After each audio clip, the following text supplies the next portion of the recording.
এরপর মমিনুল ইসলাম রুবেল আপনি জানতে চেয়েছেন, বাথরুমে উলঙ্গ হয়ে গোসল করা যাবে কি? বাথরুমে কিংবা টয়লেটে যেখানে আপনাকে অন্য কেউ দেখতে পাচ্ছে না, এরকম জায়গায় গোসল করলে আপনি শরীরের সমস্ত কাপড় চোপড় খুলে বিবস্ত্র অবস্থায় গোসল করলে সেটি হারাম বা সরাসরি নিষিদ্ধ কোনো কিছু হবে না। আমাদের মনে রাখতে হবে যে একটা সময় পৃথিবীতে মানুষের বেশিরভাগ মানুষেরই অনেক বেশি কাপড় চোপড় থাকতো না, অনেকেরই একজোড়া কাপড় থাকতো যেটা দিয়ে তিনি তার জীবন পার করে দিতেন। আজকাল আলহামদুলিল্লাহ আমাদের অনেক কাপড় চোপড় রয়েছে।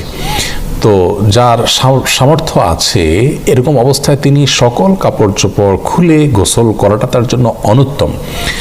একজন সাহাবী নবী আকরাম সাল্লাল্লাহু আলাইহি সাল্লামকে এই ধরনের একটি প্রশ্ন করেছিলেন, তিনি তখন তার জবাবে বলেছিলেন যে লাল্লাহু আহাক্কু আন ইউস্তাহিয়া মিনহু, কেউ একাকী আছেন, নির্জনে আছেন, তাকে কেউ দেখছে না, এমত অবস্থায় তিনি সকল কাপড় চোপড় খুলে ফেলবেন।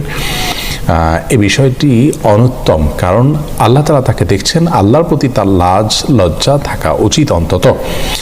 আর এটি নানান দিক থেকে আমাদের জন্য ক্ষতিকর বটে, মানুষের স্বাভাবিক লজ্জা এটাও কমে যায়। এই জন্য একান্ত প্রয়োজন না হলে বাথরুমে উলঙ্গ হয়ে গোসল না করাটা উত্তম।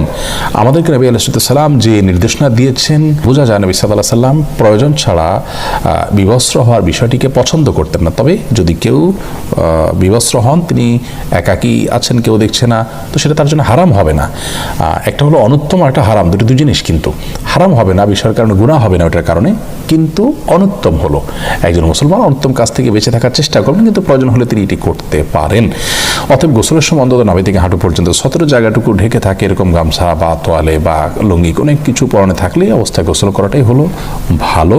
প্রয়োজন হলে উন্মুক্ত করতে পারবেন সেটিও।